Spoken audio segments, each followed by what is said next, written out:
c'est tout à fait approprié de se tourner vers un incident, évidemment, qui a marqué la vie de Jésus et qui surtout nous a changés. Et j'aimerais vous parler ce matin sur un sujet qui est intitulé « Un moment de vérité ». Mais avant de faire ça, j'aimerais demander à Céline si elle voudrait bien venir et elle va nous lire un texte qui se trouve dans Jean 18, verset 28. Jean 18, verset 28, et ensuite Jean 19, quelques versets là.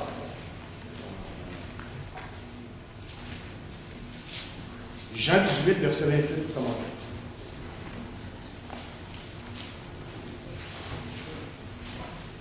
Ils conduisirent Jésus de chez Caïphe au prétoire.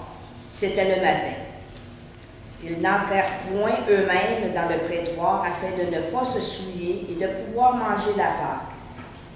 Pilate sortit donc pour aller vers eux et il dit : « Quelle accusation portez-vous contre cet homme » Ils leur répondirent : « Si ce n'était pas un malfaiteur, nous ne te l'aurions pas livré. » Sur quoi Pilate leur dit : « Prenez-le vous-même et jugez-le selon votre loi. » Les Juifs lui dirent : « Il ne nous est pas permis de mettre quelqu'un à mort. » C'était afin que s'accomplisse la parole que Jésus avait dite lorsqu'il indiqua de quelle mort il devait mourir.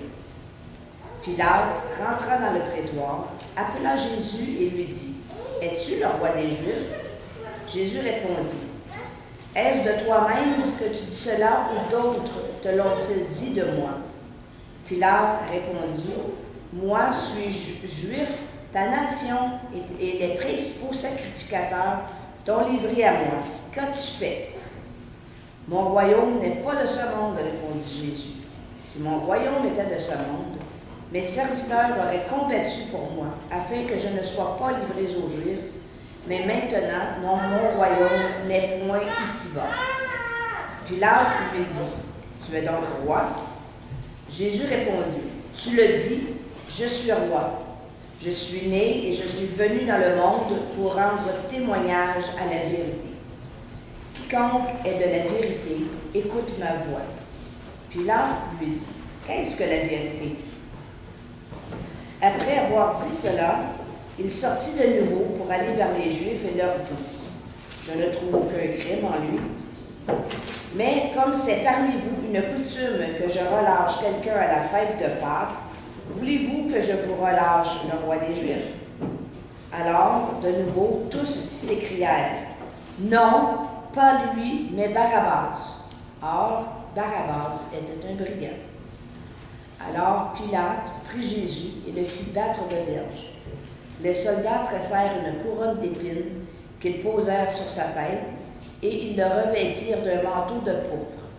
Puis, s'approchant de lui, il disait : « Salut, roi des Juifs » et il lui donnait des soufflets.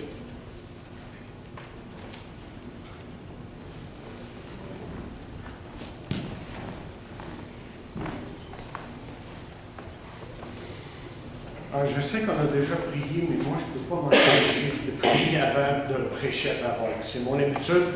Alors, s'il vous plaît, nous allons nous couper dans une autre prière. Notre Dieu, notre Père, encore une fois, si nous sommes devant toi, c'est parce que nous dépendons de toi. Impossible pour nous de faire une œuvre qui soit valable à moins que tu sois présent, que tu sois à l'œuvre dans nos cœurs, dans nos vies et dans cette assemblée. Et nous te remercions pour ta présence. Et maintenant, comme le chant le dit tantôt, il y a quelques secondes, c'est dans le calme. Et c'est dans le calme qu'on veut entendre ta voix et on veut s'approcher de toi et réaliser encore la grandeur de ton amour. On vient à notre secours et parle à chaque personne ici pour que nous entendions ta voix à travers ces paroles. Et nous saurons te donner l'honneur et la gloire par Jésus-Christ. Amen.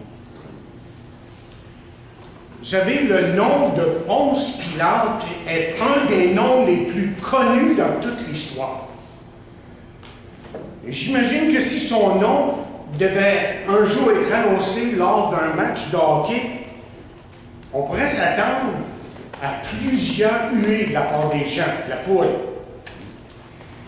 Habituellement, Pilate est considéré comme un vilain dans l'histoire de la mort de Jésus. Mais vous voyez, j'ai peur qu'en rejetant Pilate trop rapidement, que nous pourrions manquer les leçons que nous devrions apprendre à travers ce récit, à travers cette histoire. Pilate était un procureur, et à cause de ça, il devait se rapporter directement à l'empereur. C'était une position prestigieuse.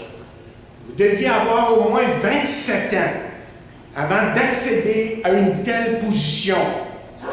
Et en plus, cette position était donnée à ceux qui avaient vraiment prouvé leur loyauté à l'empereur. Donc là, ce n'était pas n'importe qui. Selon certaines sources, en dehors de la Bible, évidemment, il est permis de voir que Pilate était souvent en conflit avec les Juifs. Nombreuses étaient les décisions de Pilate qui avaient mis les Juifs en colère, et très en colère. Rome, évidemment, désirait la paix, et non les conflits, comme c'était souvent le cas avec Israël.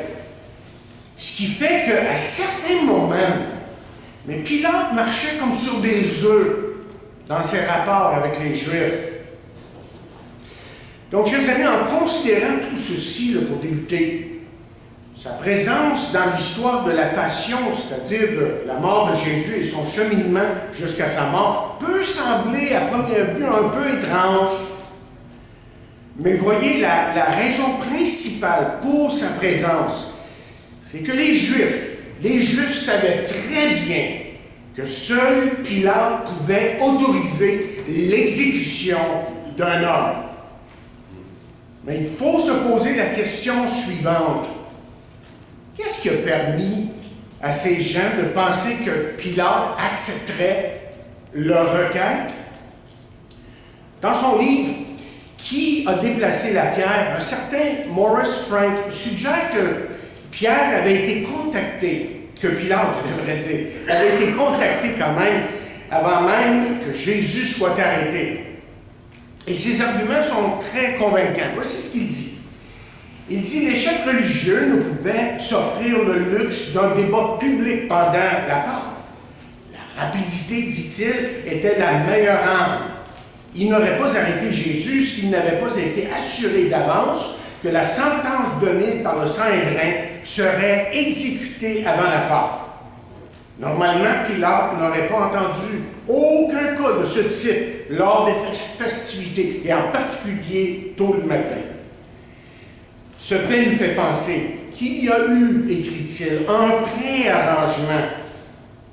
Pilate permet aux accusateurs de rester à l'extérieur afin qu'ils ne soient pas souillés par leur tradition. Et la demande de Pilate pour des charges spécifiques au verset 29 et 30 que nous avons lus paraît faire sursauter les Juifs et les met en colère, encore une fois.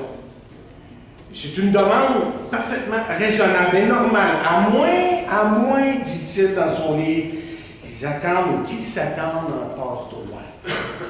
C'est-à-dire que Pilate acquiesce à leur demande sans trop de considération. Et en plus, il ajoute, le rêve de la femme de Pilate soulève des questions. Pourquoi a-t-elle eu un tel rêve, selon Matthieu 27? Pourquoi prévenir son mari avec tant d'urgence? La réponse?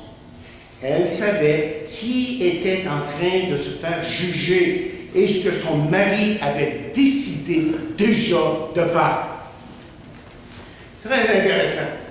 Bien que ce soit, vous voyez, une histoire de corruption majeure ou pas, laissez-moi vous dire que quand Pilate a fait face au vrai prisonnier, il a vu quelque chose qui l'a étonné.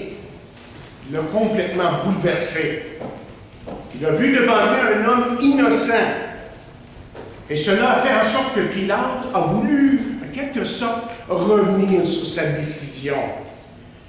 Mais aussitôt l'hésitation de Pilate, Et cette hésitation provoque une attaque des Juifs qui disent, vous vous rappelez, si tu le relâches, tu es un ennemi de César. Je veux vous dire ce matin que ce récit-là, notre récit qu'on a lu, est beaucoup plus qu'une histoire d'intrigue ou de conspiration. Non, dans cette histoire, ce qu'on va essayer de déceler, vous et moi, ensemble, c'est les leçons nombreuses qui s'y trouvent. Donc, laissez-moi vous partager au moins 5 choses que j'ai vues dans ce passage ce matin. Premièrement, on voit ici un avertissement important. Nous avons lu déjà, ils conduisirent Jésus de chez Caïphe au prétoire. C'était le matin, n'entrèrent point eux-mêmes dans le prétoire afin de ne pas se souiller de pouvoir manger la part. Et je veux que vous remarquiez que dans ce verset, que ces Juifs religieux ici désiraient maintenir leur pureté extérieure, tandis qu'ils déployaient tous leurs efforts à condamner un homme innocent, c'est-à-dire le Fils de Dieu. Et les voici en train, autrement dit, de se préparer pour une fête religieuse des plus importantes pour le Juif, et les voici en même temps en train de comploter afin de tuer un homme innocent.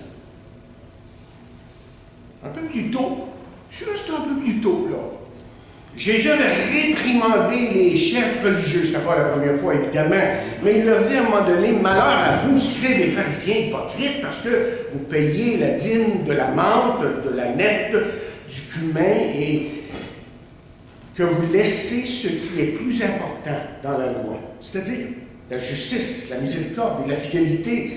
Et c'est là qu'il fallait pratiquer sans négliger les autres choses, dit-il. Et ces hommes ici, autrement dit, accordaient beaucoup d'importance, vous voyez, aux choses mineures, tout en ignorant ce qui était majeur. Mais écoutez, là, ce matin, écoutez bien, c'est la sorte de choses, chers amis, qui peut trop souvent nous arriver. Nous pouvons parfois nous concentrer sur les éléments superficiels de la foi, mais négliger les questions fondamentales du cœur. Et nous spécialisons sur les mineurs et nous donnons peu d'importance aux choses qui comptent réellement dans la vie et surtout dans la vie chrétienne. Par exemple, nous devons être fidèles aux assemblées, à notre assemblée, et pourtant découvrir que Christ n'a pas le contrôle de notre vie. Nous pouvons être fidèles en ce qui a trait à notre culte personnel, c'est-à-dire on lit sa Bible et on prie chaque jour, et c'est bien, et c'est bon, et c'est propice, mais jamais appliquer ce que nous apprenons là, dans notre vie chrétienne. Et on peut regarder, on peut même avoir un langage très spirituel à l'Église, avoir une apparence spirituelle et sembler aimer tous les frères. Et pourtant parler en mal d'eux à l'extérieur et à la maison. Nous pouvons parler, tiens, une autre chose, on peut parler de comment il est important que Dieu soit premier dans notre vie. Et jamais, mais au grand jamais, quand c'est le temps de vraiment lui demander ça, de nous diriger, de nous donner sa volonté dans telle et telle chose de la vie. Donc, ce qui est important pour commencer ce matin-là, c'est pour vous et moi d'apprendre à faire ce qui compte aux yeux de Dieu et d'éviter ce qui est superficiel. Ça, je pense que c'est la première leçon ici. Mais il y a une autre leçon. La deuxième leçon, c'est que nous voyons ici un témoignage vital. Pilate dit aux Juifs plusieurs fois, il le dit de différentes façons, dépendant de l'évangile que vous lisez. Mais il dit ici, je trouve aucun crime en lui. Mais on peut penser que Pilate était sous une pression intenable et qu'il cède à leur demande et d'un simple geste, approuve l'exécution de Jésus. Moi, je pense qu'il ne faut pas en douter pour un instant. Pilate s'est rendu compte ici là, que Jésus était vraiment un homme innocent. Mais Hébreu nous dit ici, Hébreu 4, verset 15 nous dit ceci, car nous n'avons pas un souverain sacrificateur qui ne puisse combattre en nos faiblesses. Au contraire, il a été tenté comme nous en toutes choses, sans commettre de péché. Vous savez, Jésus n'était pas sans péché parce qu'il n'avait pas la chance de pécher. Non, la Bible dit qu'il a été tenté par toutes les choses qui nous font trébucher. Et quelqu'un a écrit qu'il a certainement dû affronter certaines tentations sexuelles et même la tentation de compromettre la vérité pour maintenir la paix. Seulement, ce que vous et moi savons, parce qu'on lit les Écritures quand même, que Jésus a toujours fait la volonté du Père. Jamais est-ce qu'il a dévié de ça. Est-ce qu'on peut en dire, est-ce qu'on peut dire la même chose nous-mêmes, de nous-mêmes? Je ne sais pas si vous saisissez l'importance de cette vérité ici. C'était absolument nécessaire pour le Sauveur d'être sans péché avant qu'il puisse être notre remplaçant. Et peut-être que je devrais vous l'illustrer pour que vous compreniez vraiment cette glorieuse vérité. Supposons que vous êtes condamné à plusieurs années de prison pour une infraction odieuse. Et supposons qu'un autre prisonnier dit « Bien, je suis disposé, très disposé à prendre la place de cet homme, charger son péché à mon compte. » Pensez-vous qu'il serait capable de faire ça? Je ne pense pas. Pourquoi? Parce que lui a une facture à payer. Il doit d'abord et avant tout payer sa propre facture. Si une telle chose serait possible, le remplaçant devrait être avant tout un homme innocent. Et la même chose est vraie quant à notre péché. Seule une personne ayant obéi parfaitement à la loi de Dieu pourrait payer notre transgression. Et Jésus, justement, peut être ce remplaçant. Sa justice, ou comme quelqu'un l'a exprimé, sa bonne position devant Dieu peut être appliquée à notre compte, tandis que notre péché est appliqué sur lui. Donc, vous voyez, nous ne sommes pas sauvés à cause de notre bonté, mais nous sommes sauvés, chers amis, à cause de la bonté de Dieu, de la grâce de Dieu et de l'amour de Dieu. Donc, il faut dire ceci, Jésus, ce n'était pas juste une bonne personne, beaucoup plus que ça. Jésus était un homme sans péché. Et voici maintenant la troisième leçon de ce passage, qui est très importante. Nous voyons la pensée qui domine notre monde. Et puis là, évidemment, a posé une question importante. Vous l'avez vu là au verset 38. Et quelle est cette question? Il dit, qu'est-ce que la vérité? Qu'est-ce que la vérité? Et on se demande toujours, mais dans quelle sorte d'esprit qu'il a posé cette question-là? Tu sais, on lit ça pour dire, mais c'est qu'il voulait savoir exactement? Est-ce qu'il voulait une discussion philosophique? Ou est-ce qu'il était un petit peu sarcastique en posant cette question-là à Jésus? Mais peut-être que c'est une question vraiment sincère de sa part. Il voulait vraiment savoir qu'est-ce que la vérité. Moi, je ne sais pas exactement qu'est-ce qui se trouvait derrière la question de Pilate. Mais c'est une question que notre société se pose et qui, évidemment, trouve extrêmement difficile à répondre à certaines fois. C'est Chuck Colson qui a écrit un livre intitulé « La vie du corps », Body Life, je pense, en anglais, qui décrit justement les caractéristiques de l'approche contemporaine envers la vérité. Et voici ce qu'il dit. Il dit, premièrement, la société contemporaine est séculière. Ça veut dire quoi, ça, en bon québécois? Qu'est-ce que ça veut dire, ça?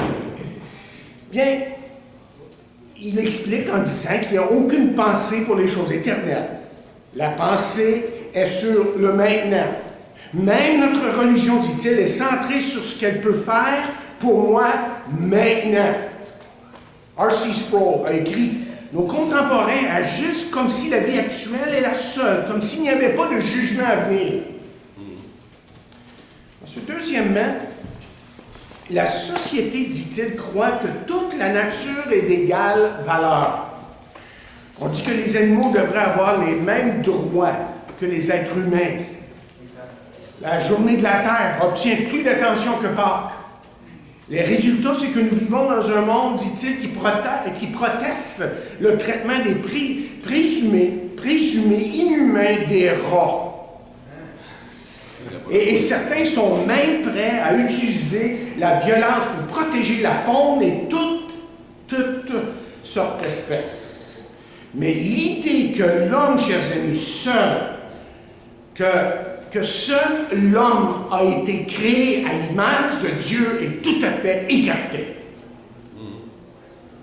Ensuite, il dit troisièmement que notre société contemporaine croit que l'homme est foncièrement innocent. Ça, c'est l'approche de la vérité que l'homme a aujourd'hui. Et vous l'entendez quand vous écoutez la radio, vous lisez les journaux. C'est quelque chose qu'on sent, on lit à certains moments. Il croit, comme il dit, que l'homme est bon et qu'avec le temps, il deviendra meilleur. Que l'homme deviendra meilleur. Mais le problème, bien sûr, c'est comment expliquer la méchanceté de l'homme? Comment expliquer un Hitler, un Adam Hussein ou Assad qui est président de la Syrie, qui permet que des centaines de milliers de personnes meurent dans une guerre civile qui n'en finit pas, juste pour garder le pouvoir? Comment expliquer ces choses-là? Les réponses, on nous dit, sont quand même assez simples. D'abord, on niera que ces choses sont vraiment mal. Les mœurs sexuelles immorales ne sont plus vraiment mal, que ces nouveaux niveaux moraux nous ont été imposés dans un temps moins éclairé. Et ensuite, on dira qu'il n'y a plus de responsabilité personnelle, car les mauvaises actions sont attribuées, disent-ils, à des sources extérieures, maladies ou sur une autre influence. Et le résultat, c'est que nous avons une société qui est remplie de victimes. L'assassin n'est plus coupable d'une infraction. Ils sont victimes d'une vie difficile à la maison. Le vendeur de drogue n'est pas coupable de quoi que ce soit, car il est victime d'un gouvernement oppressif. Et le refrain est très familier. C'est la faute à quelqu'un d'autre, dit-il. Il n'est jamais question de repentance ou de discipline. On insistera sur le fait que le gouvernement doit s'impliquer davantage en donnant beaucoup plus d'argent, si vous voulez, pour guérir les maux de notre société. Et ensuite, il dit, quatrièmement, que la société d'aujourd'hui est pragmatique. Aujourd'hui, on aimerait tant que les gens nous demandent honnêtement, justement, qu'est-ce que la vérité? Hein? On aimerait ça que les gens, de temps en temps, ça arrive assez rarement, mais qu'est-ce que la vérité? Mais aujourd'hui, ce n'est pas la question qu'on pose. Et la question qu'on pose aujourd'hui, c'est est-ce que ça marche? Est-ce que ça marche? Est-ce que ça me fait du bien? Est-ce que ce moyen me donne ce que je veux? Écoutez bien ce que je veux vous dire. Ça, c'est même dans l'Église aujourd'hui. Si ça me fait du bien, ça doit être la vérité. J'ai une petite émotion, sûrement que ça vient de Dieu, ça, là. Très souvent, ça ne vient pas de Dieu du tout. Ça n'a rien à faire avec Dieu. C'est juste une émotion. C'est un peu une musique qui nous fait égayer un peu, mais ça n'a rien à faire, absolument rien à faire avec Dieu. Parce que vous voyez, une église locale est une bonne église, non pas parce qu'elle produit d'agréables sentiments. Des fois, c'est le contraire qui se passe. Mais parce que la vérité est prêchée sans compromis. Et le grand danger pour l'Église aujourd'hui, c'est de compromettre la vérité pour satisfaire les caprices des gens afin d'attirer plus de gens. Mais je vais vous le dire, je saurais comment avoir beaucoup de gens. J'ai vécu ça dans le passé. Je sais c'est quoi, comment attirer des gens. Mais je ne le ferai pas parce que je veux me tenir à la parole de Dieu et que la parole de Dieu et seulement la parole de Dieu. Amen. Parce que nous ne devons jamais oublier que notre barème pour la vérité est la parole de Dieu et rien d'autre. Et Pilate ici a posé la bonne question. Et c'est une question que nous devrions nous poser. Comment peut-on déterminer entre ce qui est juste, ce qui est mal, entre ce qui est la vérité et le mensonge ou l'erreur? Mais posez-vous la question. Est-ce que la Bible est vraiment, mais vraiment là, votre barème pour la vérité? Et quatrièmement, voici une autre approche pour la vérité. Une autre vérité ici dans ce passage que nous avons lu, c'est que nous avons un rappel saisissant. Les excuses n'annulent pas la responsabilité.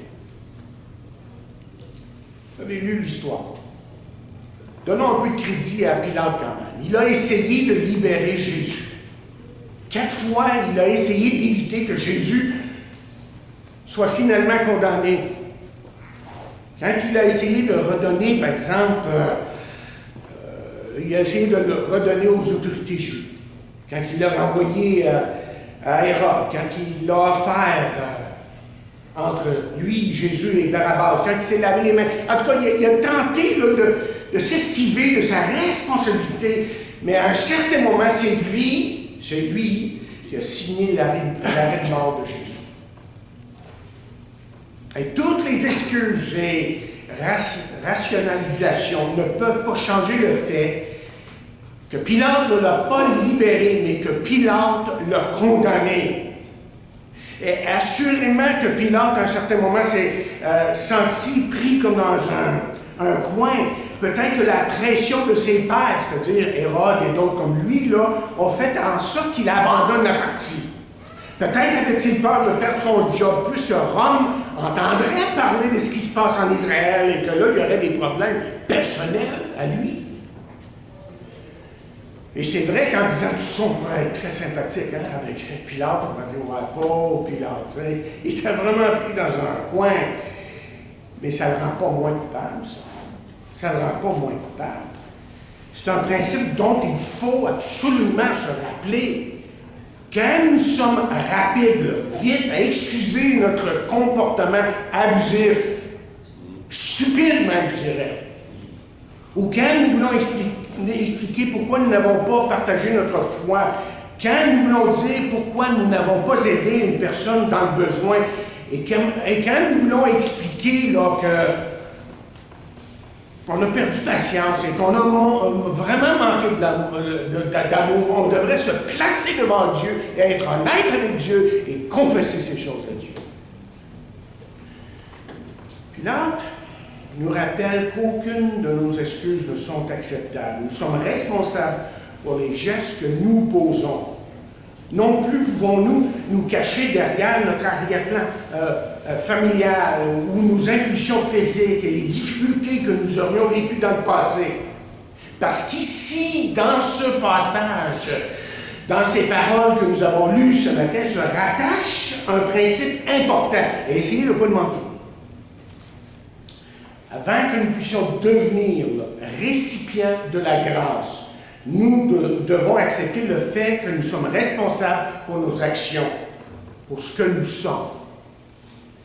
Et comprenez-moi bien que je ne suis pas en train de vous dire d'arranger vos vies avant de venir à Dieu. Sans ça, ça ne serait plus de la grâce. Et la Bible nous dit bien que c'est par la grâce que vous êtes sauvés.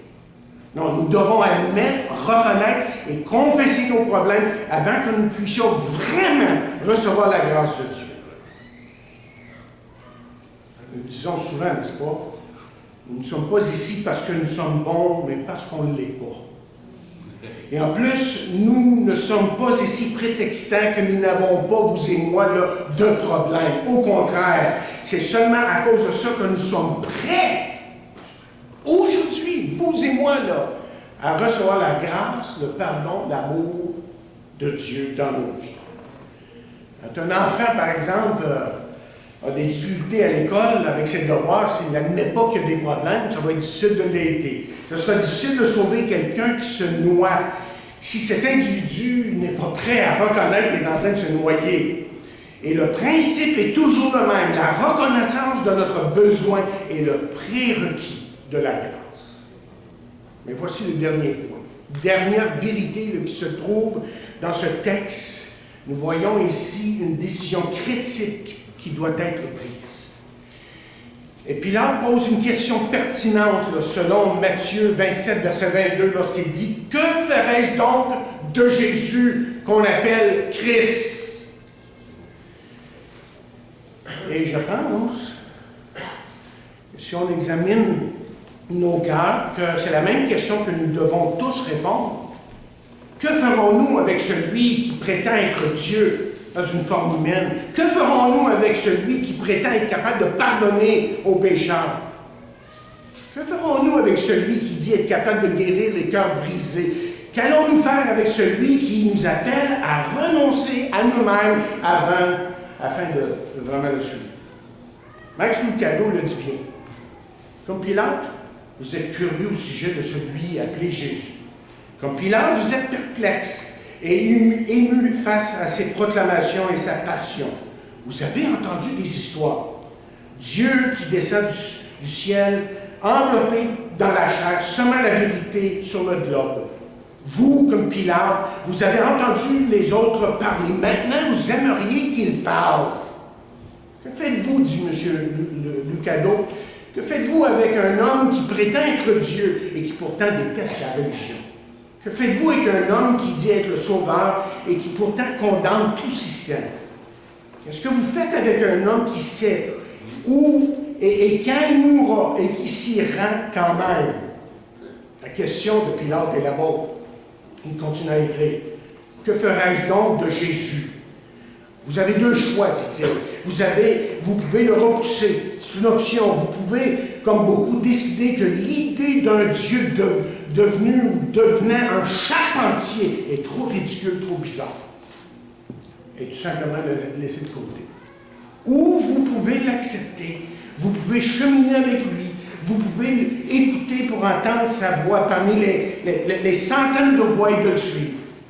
Et Pilate aurait pu le faire. Il a entendu beaucoup de voix ce jour-là. Il aurait pu entendre celle de Jésus-Christ. Si Pilate avait choisi de répondre au Messie meurtri, son histoire aurait été différente, dit-il. Pilate le sait. Il est comme un chiot qui entend deux voix. Il va vers un, s'arrête, et puis il fait un pas vers l'autre. 32 voix. La voix du compromis, la voix de la facilité, la voix politique, la voix de la conscience. La voix de Jésus est distincte, unique. Il ne cajole pas, il n'implore pas. Il affirme ce qu'il est. Pilate pensait qu'il pourrait éviter de faire un choix. Il a lavé ses mains de Jésus. Il a grimpé sur la clôture et s'est assis.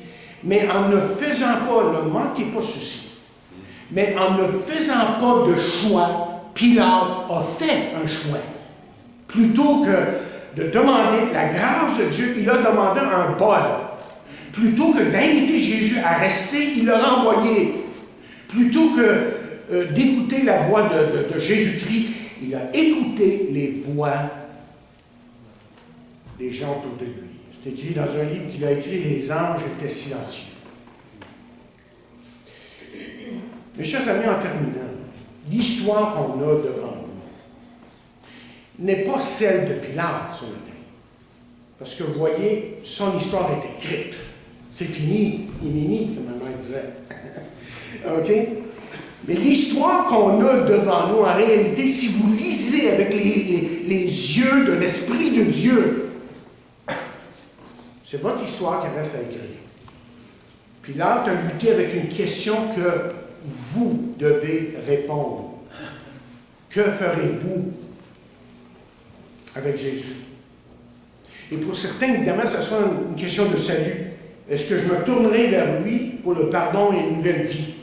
Pour d'autres, c'est une question de fidélité, de consécration. Est-ce que je ferai ce qu'il a dit ou simplement avoir confiance dans mon propre jugement?